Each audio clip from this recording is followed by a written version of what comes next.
9GT guys.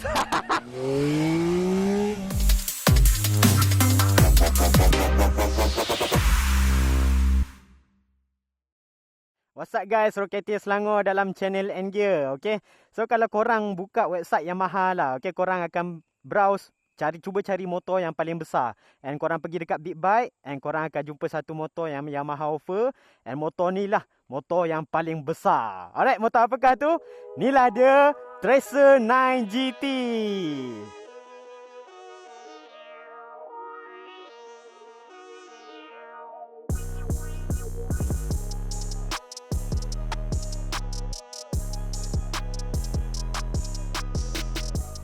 Masalahnya Yamaha ni dia tak pandai nak promote tau. Kalau korang buka website dia, diorang akan tunjuk, oh inilah feature dia, lampu LED, green cantik. Diorang tak tahu apa feature yang actually korang kisah sebenarnya. Tapi tak apa, hari ni aku akan cuba tunjukkan apa feature yang korang sepatutnya dengar daripada aku. Yamaha ni dia basically daripada MT-09 lah. MT-09 dia sama je, engine dia dari CP3, and dia ada feature-features daripada MT-09 macam TCS, quick shift, brake control, lift control, apa-apa control semua ada kat sini. Okay, dia ada semua features daripada MT-09. Dia ada TCS, traction control, dia ada lift control, dia ada brake control, dia ada control. Korang boleh control semua benda control.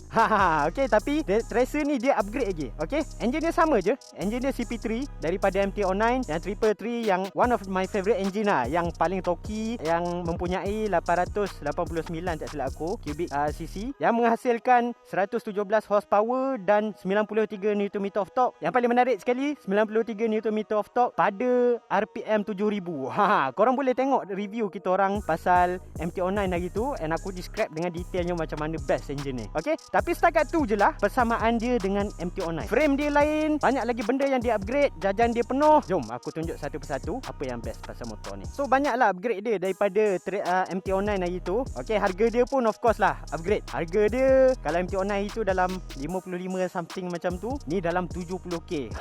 Tapi jangan melatah, aku akan tunjuk benda yang best, yang highlight khas daripada aku pasal motor ni. Yang pertama, kita tengok headlight dia. Apa yang menentukan bike ni handsome tak handsome ialah dia punya headlight. Kalau headlight tak lawa, bike tu buruk. Setuju tak? Headlight bike ni ada 4 tau. 1, 2, 3, 4. Okay, kat sini DRL, kat sini adalah lampu yang menyuluh jalan lah. Okay, satu low beam, satu lagi high beam. So korang kalau tak buka high beam, lampu ni akan terbuka sebelah lah. Rasa macam tahun 2008 pula. Tiba-tiba berhenti dekat sebelah orang cakap lampu sebelah rosak. Tapi masalahnya memang design dia macam tu. Apa-apalah Yamaha. Okay, tapi benda yang bestnya ialah kat sini adalah lampu juga sebenarnya. Walaupun ni nampak macam DRL, tapi ni adalah lampu. Orang panggil dia lampu cornering light lah. Dia masalah dengan bike ni, bila korang corner, orang ada satu fenomena ni, nama dia counter steer tau. Korang pulas ke kiri, bike tu akan pergi ke kanan. Pelik tak? Tapi itulah bike sebenarnya. Korang pulas ke lain, bike tu akan pergi ke lain. So isunya, headlight tu akan ikut fork bike tu. Korang pergi fork suluh kat sini, tapi kita pergi kat sini. Inilah fungsi bike lampu ni. Cornering light ni dia akan on kan sebelah mana yang korang miss. Faham tak? Passionnya bike ni dia ada dua. Satu, dua, kanan kiri. Dia tak sentiasa on, tapi dia on bila korang lean dan juga at certain speed lah. Benda yang paling mahal, kalau korang tengok dalam review Ducati hari tu, ada satu features yang aku sangat-sangat suka. Dan aku cakap features ni antara features dekat bike-bike mahal je. Iaitu, apa features dia? Ialah fork dia semi-active. Kalau korang perasan kat sini, ada wayar tau. Okay, fork dia daripada Kayaba, KYB. And dia adalah semi-active suspension. Semi-active suspension ni, bukan sahaja korang boleh control compression damping dekat bike ni secara elektronik, tapi dia actually dia baca jalan yang korang lalu, surface yang korang lalu, and depend kepada jenis ride korang. Korang accelerate ke, korang brake ke, korang corner ke, dia akan adapt kepada condition yang korang ride. Menarik tak? Okay, korang tengok suspension ni. Kalau aku tekan, okay, bike ni tengah mati tau. Macam batu. Tapi kalau aku on, dia akan activate suspension tu. Okay, sekejap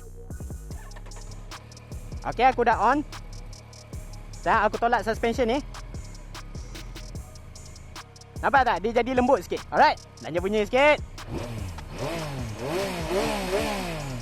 Woo! Lepas tu kat depan ni, okay, kita ada rim baru daripada Yamaha. Yamaha panggil dia Spin Forge. Okay, ni adalah satu kaedah baru untuk manufacture rim, di mana dia dapat mengurangkan weight rim ni. So kalau korang tengok review Ducati kita hari tu, ada aku explain kenapa pentingnya lightweight rim ni. Dia bagi banyak beza kepada handling lah. Lepas tu kita kat depan ni kita ada 298mm double disc, 4 piston Nissin, okay, kiri kanan, and of course ada ABS. Bagi aku cukup lah, walaupun kurang memuaskan, tapi tak apa, nanti aku akan cerita exactly macam mana rasa bila kita ride ni. Alright, kita tengok kat sini pula. Okay, dekat sini kita ada quick shifter, and quick shifter ni dah makin common lah. And kalau korang tengok dekat suspension belakang dia horizontal tau. Okay, and korang tengok dia ada wayar keluar daripada suspension ni. Dia actually semi aktif depan dan belakang. Dia kawal reaction belakang dengan dia kawal reaction depan. And benda yang paling best sekali dekat suspension belakang ni, dia ada hand, apa ni orang cakap, korang boleh adjust pakai tangan je. Okay, and yang paling best ni korang boleh adjust on the fly. Masa korang ride, okay, korang ride kat atas ni kan, okay, korang boleh capai kat sini untuk pusing on the fly, nak keras mana ataupun nak lembut mana. Okay, and dekat belakang ni, wow, besar ni box ni. Ni tak datang dengan Yamaha lah. Okay, disclaimer, ni Yamaha bagi model ni kat kita orang time dia ada promotion GV lah. Since box ni dah dekat sini, apa kata kita review sekejap lah. Okay, box ni so far bagi aku memang kuat gila. Okay, dia heavy duty. Kalau langgar kereta ni, kereta band, box tak ada apa. Tapi benda yang aku paling suka ialah box ni, casing ni, dia buka ke atas. Ke atas macam ni. Bawah ni completely dia tutup tau. And ada setengah box dia buka ke tepi kan. Masalahnya kita daripada atas nak ambil barang. Aku suka yang ke atas. Alright, cuma masalahnya box ni korang kena carry banyak kunci. Okay, banyak kunci ni leceh sikit lah. Tapi ada 2 kunci je lah. Kunci atas lain dengan kunci box side tepi ni sama je. Okay, so 2 kunci ekstra korang kena bawa. Tapi kalau ada box ni, in case kalau korang tak tahu, sebenarnya rahsia yang buat motor nampak besar adalah box ni. Wajib korang beli. Alright, jom kita tengok sebelah sini pula. Okay, dekat belakang ni kita ada tayar 180mm, and brake belakang ni biasalah 245, tak silap aku 245mm, single piston yang korang tak berapa pakai sangat. And brake dia aku rasa macam antara yang sampah. Alright, jom kita tengok foot pack dia pula. And foot pack dia actually sama macam MT-09 hari tu. Korang nampak ni, Yamaha, aku tak tahu kenapa tapi diorang dah start bagi something yang ergonomik lah. Korang boleh configure nak foot pack ni kat atas, pasang lubang kat atas, ataupun korang nak space banyak sikit, korang turun bawah. Mostly aku suka turun bawah. Tapi kalau korang nak track day, nak extra clearance, aku naik atas lah, tak ada masalah. Tapi benda yang paling menarik sekali ialah seat dia adjustable. And ada something yang menarik pasal seat ni aku nak highlight. Okay, seat belakang ni cukup lebar dan selesa untuk bawa pillion ataupun rider belakang ni, passenger belakang. And something yang menarik aku nak highlight ialah betapa mudahnya nak buka seat ni. Alright, korang buka kunci kat sini, dekat sebelah side yang korang turun, and then angkat. Alright, jom kita spot check apa ada dalam ni Yamaha bagi. Alright, yang pertama, aku tak tahu apa benda ni, bag spender basah kot. Okay, lepas tu yang kedua, kita ada satu lagi bag tools dia, tapi nipis. Ada apakah dalam ni? Satu spanner je. Confident betul Yamaha ni. Tapi mungkin dia orang nak tunjuk yang bike ni maintenance sangat mudah, tak perlu tools banyak pun dah boleh buat maintenance. Okay, dah habis tu je. And seat ni sebenarnya dia height adjustable tau. Cara korang nak buka seat ni, korang buka getah ni, okay, and then korang masuk jari kat sini, korang akan rasa lever tau. Korang tak perlu screwdriver ke apa ke untuk buka seat rider ni. Korang buka, tekan lever tu and angkat. Settle. Korang boleh check fuse, apa-apa masalah pasal bike ni korang boleh check. Tapi korang buka ni, aku nak demo dekat korang macam mana nak adjust height dia. Dia actually ada satu plastik kat sini, korang boleh cabut. Okay, plastik ni ada 2 lubang kat sini. Sini rendah, sini tinggi. Korang pasang balik. Kita rendahkan sikit. Okay, and then Yamaha ni actually dia bagi attention to detail lah. Kalau bila korang rendahkan sikit, dia ada gap kat sini, dia bagi korang something untuk tutup gap tu. Okay, so korang letak lah, and takkan cacat lah rupa bike ni. And then tutup. And then tutup getah ni balik. Okay, settle. Tutup seat passenger. Siap. And dekat depan ni kita ada windshield pula. Okay, Yamaha cukup generous untuk bagi kita windshield yang besar dan adjustable, sangat mudah. Tarik lever ni, turun bawah, lepas tu naik atas. Mampu. Dia susah sikit lah sebab dah kena hujan apa semua. Tapi aku tunjuk dia punya instrument panel dia. Setengah orang tak suka lah macam ni kan. Ada dua nampak macam mata, lepas tu hidung dia kan. Tapi so far bagi aku tak ada masalah. Cantik and functional. Benda yang aku paling suka pasal instrument panel ni, okay, dekat sini kita ada rev meter. Yang ni tak boleh nak configure sangat. Tapi kat sini korang boleh configure exactly apa yang korang nak tunjuk. Okay, contohnya aku cycle dekat sini, scroll ni. Okay, contohnya aku nak tukar trip time ni, aku nak tukar kepada something odometer aku boleh tukar. And minyak ni aku nak tukar kepada something yang lain. Fuel consumption aku boleh tukar. And setiap petak ni boleh tukar apa yang korang nak. And still kecil lah. Okay, last time aku complain pasal MT-09 screen Yamaha kecil. Tiba-tiba tracer Yamaha buat, dia bagi dua screen kecil, still kecil juga.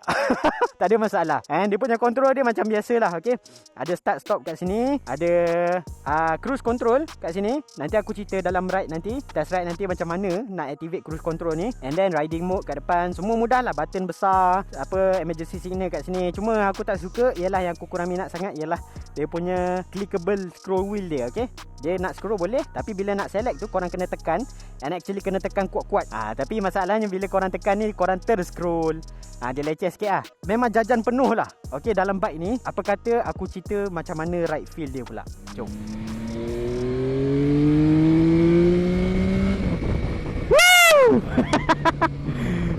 Aku suka engine ni.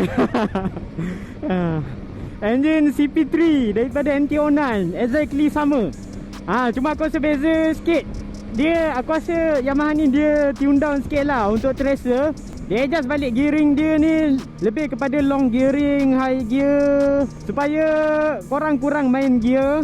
Enjin sentiasa senyap dan minyak jimat sikit. Aku suspect sebab itulah. So dia tak sepadu MT-09 yang original punya MT-09. Tapi still torque dia tak kurang. Cakap pasal minyak, bike ni ada tank 18 liter. Kalau nak isi full tank dalam 30 lebih lah, 35 macam tu. And dia punya average consumption dia setakat yang aku try ni dalam 18, 20. Kalau full tank ni aku rasa boleh pergi separuh Malaysia, tak ada masalah. Tapi benda yang aku nak highlight sekali ialah dia punya suspension dia.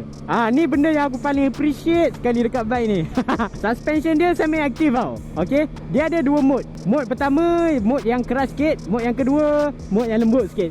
Beza dia, kalau aku rasa kalau rider baru tak rasa besar sangat lah beza dia. Dia just beza dia mode 1 dengan mode 2 ni. Mode 1 ni dia lebih reaktif.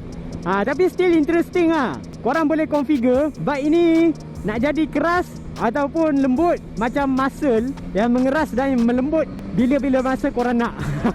Kalau macam mode 1 ni, okay, dia punya nose dive dia kurang sikit. Dia punya acceleration dia lawan sikit. Tapi jangan expect difference between siang dan malam. Jauh beza tak ada. Dia dekat je, tak ada beza sangat. Benda yang aku paling minat sekali dengan suspension motor ni ialah dia punya configurability dia. Korang boleh adjust daripada nak jadi sporty kepada macam nak naik ferry. So dia wide lah. Dia sangat-sangat wide. Tapi dia lebih kepada touring, nak lebih kepada selesa. Sporty tu tak ada, sport plus tak ada lah. And korang boleh adjust suspension belakang ni on the fly. Korang rasa macam terlajak keras, korang boleh ulas balik. And then in term of brake dia, aku kurang setuju lah. Dia orang marketing brake feel dia improve. Aku rasa tak berapa puas lah brake dia. Okay, walaupun radial apa benda entah. Tapi bagi aku dia punya initial bite dia kurang. Dia rasa mati sikit lah. Korang kena tarik kuat sikit, baru bike tu akan grab. Tapi yang penting ada cruise control. Ni adalah features yang kalau kaki ride jauh-jauh tu, yang ride sampai ke Thailand tu, boleh jadi features ni sebab korang beli bike ni tau. Kalau tak ada features ni, korang takkan beli bike ni. Yalah cruise control. Cara dia mudah je. Korang on cruise control ni, and then tekan set macam kereta. Okay. Jangan tiru aksi ni. Okay, ni adalah rider Poyo, roket je Selangor dalam channel gear. Bila korang tekan brake, dia akan cancel balik. And then benda yang seterusnya aku suka pasal bike ni ialah dia punya windshield dia. Okay, windshield dia mudah je nak adjust. Tapi kalau korang tengok lah video-video lain daripada review, especially daripada review luar negara, dia tak berapa minat tau windshield Yamaha ni. Sebab dia orang cakap windshield ni menghasilkan turbulence, angin yang tak cantik lah. So bila ride laju tu tak sedap angin dia. Tapi aku tak setuju lah. Aku cakap windshield apa yang tak best. Okay, windshield yang tak best adalah windshield yang bila korang ride laju, dia akan hasilkan back pressure. Ni yang memang aku tak enjoy lah. Bila korang ride laju, macam seolah-olah ada something yang tolak helmet kau daripada belakang. Annoying gila. Yang tu paling aku tak suka lah. Sebab letih kan. In term of seat dia, mula-mula naik korang akan rasa selesa lah. Sebab dia jenis seat yang cukup supportive, yang tulang belakang punya friendly. Tapi kalau siapa sakit tulang belakang tu, aku tak recommend naik motor lah. Dua rumah naik kereta.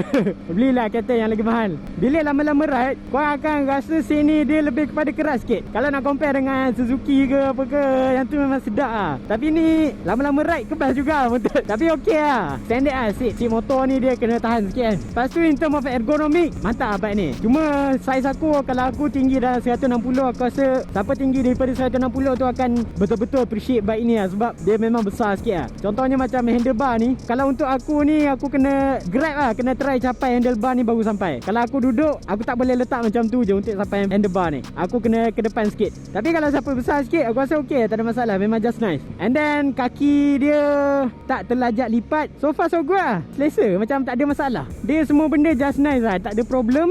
Tapi tak ada yang macam wow, mengubah kehidupan punya features. Yang kau punya features tak ada lah. Semuanya function. Alright, apa kata kita stop dulu. Okay, so itulah pandangan aku sejujur-jujurnya. Tak suka, sesuka-sukanya aku keluar semua dalam video YouTube ni. Korang boleh tengok daripada awal sampai habis. And kalau nak cakap pasal kesimpulan lah, okay, sambil-sambil tu aku keluarkan markah dekat skrin ni. Okay, korang boleh tengok dekat sini ke, kat sini ke. Aku tak kisah. Tapi kalau secara kesimpulannya aku nak cerita pasal bike ni, dia cover sikit lah. Pasal dia cover sport sikit, tapi mostly lebih kepada touring. Okay, lebih kepada nak selesa and specialize kepada road touring lah. Okay, super long distance punya.